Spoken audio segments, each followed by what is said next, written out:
Bismillahirrahmanirrahim. Assalamualaikum warahmatullahi wabarakatuh. Sebelumnya perkenalkan, nama saya Kemas dengan NPM 192151076. Saya adalah mahasiswa dari jurusan Pendidikan Matematika, Fakultas Keguruan dan Ilmu Pendidikan Universitas Siliwangi. Nah, di dalam video ini saya dalam rangka memenuhi salah satu tugas mata kuliah perencanaan pembelajaran matematika yang diampu oleh Bapak Dedi Nurjamil SPD MPD. Nah, di dalam video kali ini saya akan mensimulasikan mengenai kompetensi dasar di materi trigonometri, yaitu 3.9 menjelaskan aturan sinus dan kosinus, dan 4.9 yaitu menyelesaikan masalah yang berkaitan dengan aturan sinus dan kosinus. Nah, untuk di video kali ini saya akan menyantumkan mengenai indikator kompetensi, pencapaian kompetensi 3.9.1, yaitu menemukan konsep aturan sinus. Disimak ya. Bismillahirrahmanirrahim. Assalamualaikum warahmatullahi wabarakatuh. Selamat siang anak-anak, bagaimana kabarnya hari ini? Alhamdulillah, luar biasa, Allahu Akbar. Semoga selalu dalam keadaan sehat walafiat ya.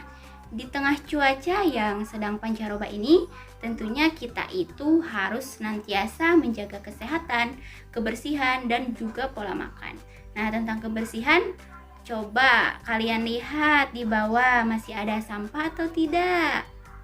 Bagus. Berarti untuk regu piket hari ini itu rajin-rajin semua. Semua kelas di sini bersih dan juga indah. Nah, sebelum kita memulai pembelajaran, kepada ketua kelas boleh dipimpin doa terlebih dahulu. Kepada Iqbal silahkan. Raditu billahi rabba wa bil islami dina wa bi Muhammadin nabiyya wa rasula. Rabbi jinni ilman warzuqni fahman bi rahmatika ya arhamar rahimin. Nah, setelah kita membaca doa, Ibu akan mengecek kehadiran adik-adik atau anak-anak sebelumnya ya. Untuk nama Iqbal hadir Sinta, Winda, Riani, ya. Alhamdulillah, semuanya hadir semua ya. Semoga selama pembelajaran kita diberi kesehatan oleh Allah Subhanahu wa taala. Nah, sebelum kita memulai pembelajaran, kita akan cek dulu kelengkapannya. Semuanya membawa buku pelajaran kan? Nah, untuk setiap meja itu diwajibkan ada satu buku paket atau buku pegangan siswa. Semuanya sudah pinjam kan di perpustakaan? Baik. Nah, untuk buku paket sendiri itu untuk sebagai referensi kalian di dalam mengerjakan soal ataupun menambah-nambah wawasan mengenai materi yang akan kita pelajari. Nah, sebelumnya ada yang masih ingat tidak materi yang kita bahas minggu kemarin? Ya, coba Iqbal apa? Betul, jadi materi yang kita bahas minggu kemarin itu adalah mengenai perbandingan trigonometri pada segitiga siku-siku.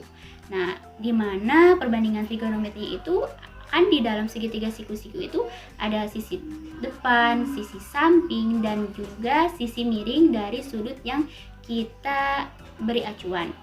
Nah, untuk sinus sendiri itu adalah sin demi, yaitu sin sama dengan depan per miring. Nah, untuk kosami berarti kos sama dengan samping per miring. Nah, untuk tangen itu adalah tan desa atau tan sama dengan sisi depan per sisi samping.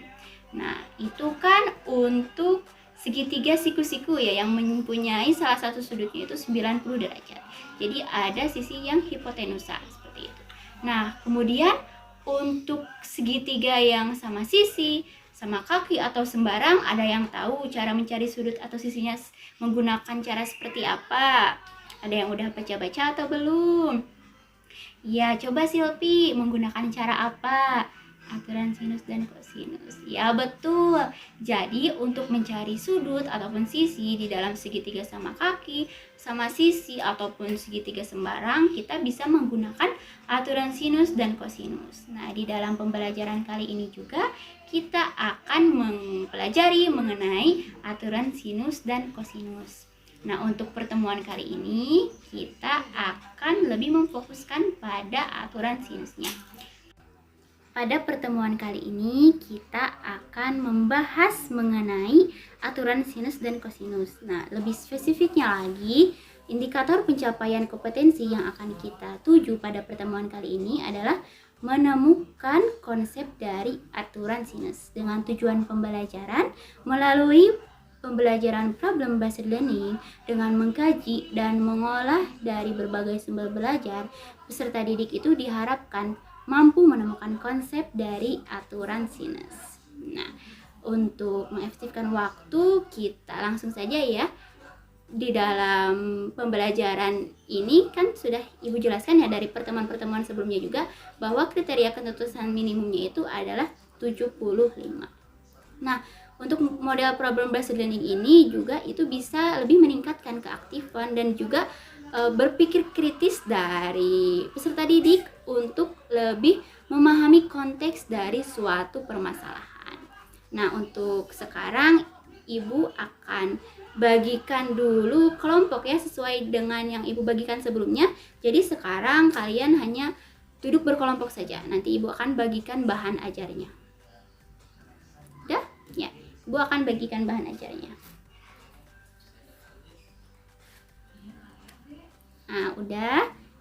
Ibu kasih waktu 15 menit ya untuk mengisi. Nah, jika kalian ada yang ingin ditanyakan ataupun kurang mengerti dengan bahan ajar yang Ibu bagikan, itu boleh bertanya ke Ibu atau bertanya ke teman-teman yang lain.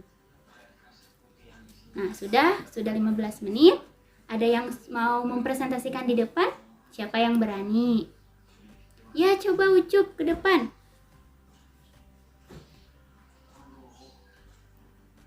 Bagus. Berarti tepuk tangan dong buat Ucup. Jadi di dalam bahan ajar ini adalah pembuktian mengenai aturan sinus. Nah, jadi aturan sinus itu mempunyai rumus di mana A per sin A sama dengan B per sin B sama dengan C per sin C. Nah, selanjutnya Ibu akan bagikan LKPD-nya ya. Nah, LKPD.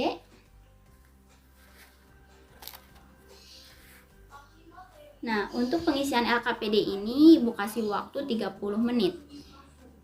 Boleh juga ini apabila ada yang ingin ditanyakan ataupun didiskusikan, boleh ke Ibu ataupun ke teman-teman yang lain. Siap? Sudah? Siap. Pinter-pinter semua. Nah, untuk LKPD ini ada yang mau maju ke depan, boleh? Iya, Sinta, silakan maju ke depan. Sip. Jadi di dalam LKPD ini itu memuat soal mengenai aturan sinus ya. Nah, untuk sudutnya itu berarti isinya berapa? 41, sekian derajat. Betul. Nah, setelah tadi kita mempelajari bahan ajar dan juga LKPD yang telah Ibu bagikan, ada yang bisa menyimpulkan tidak mengenai aturan sinus itu seperti apa? Ya, silahkan Sinta. Ya, betul. Jadi, aturan sinus itu adalah aturan yang apabila digunakan untuk segitiga sama sisi, sama kaki, ataupun segitiga sembarang. Nah, ada ciri khas tertentu juga di dalam aturan sinus itu, di mana apabila yang diketahuinya itu sisi A, maka sudut A juga harus diketahui. Apabila diketahuinya sudut B, maka sisi B-nya juga harus diketahui. Jadi semisal ada soal nih, sisi A, sisi B, dan juga sudut C. Nah, itu tidak bisa kita menggunakan aturan sinus. Nah, jadi untuk aturan sinus itu apabila terdapat soal, semisal sisi A, sudut A, sisi B. Berarti yang dicarinya itu adalah sudut B. Misal ada soal nih yang ditanyakannya itu adalah sudut B. Berarti yang diketahuinya itu harus sisi A, sudut B, dan juga sudut A.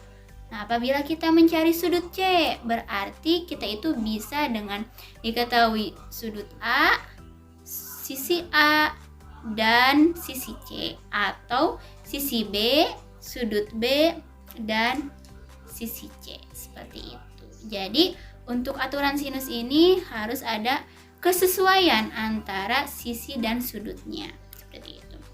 Nah, selanjutnya dari teman-teman yang lain, ada yang ingin ditanyakan atau tidak nih? Pintar. Nanti kalau ada yang ditanyakan, boleh ya langsung aja tanya ke ibu atau ke teman-teman yang lain.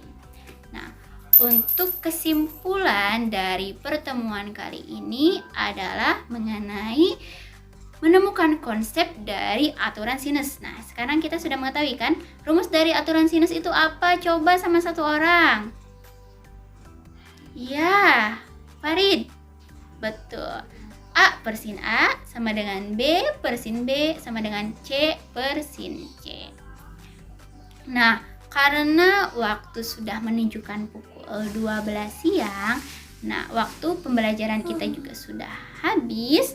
Nah, berarti kita tutup saja ya pertemuan kali ini. Semoga pertemuan kali ini dengan membahas aturan sinus bisa semakin menambah rasa ingin tahu kita mengenai aturan sinus dan juga semakin menggali-gali kembali mengenai informasi tersebut ya.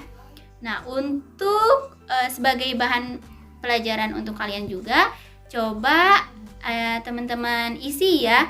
Di buku paket itu ada latihan 4.3.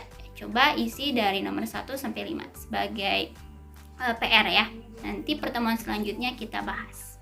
Nah, untuk pertemuan selanjutnya itu akan membahas mengenai aturan kosinus. Nah, sekian yang dapat Ibu sampaikan. Semoga dapat bermanfaat ya. Jangan lupa buat semangat dan juga terus berproses.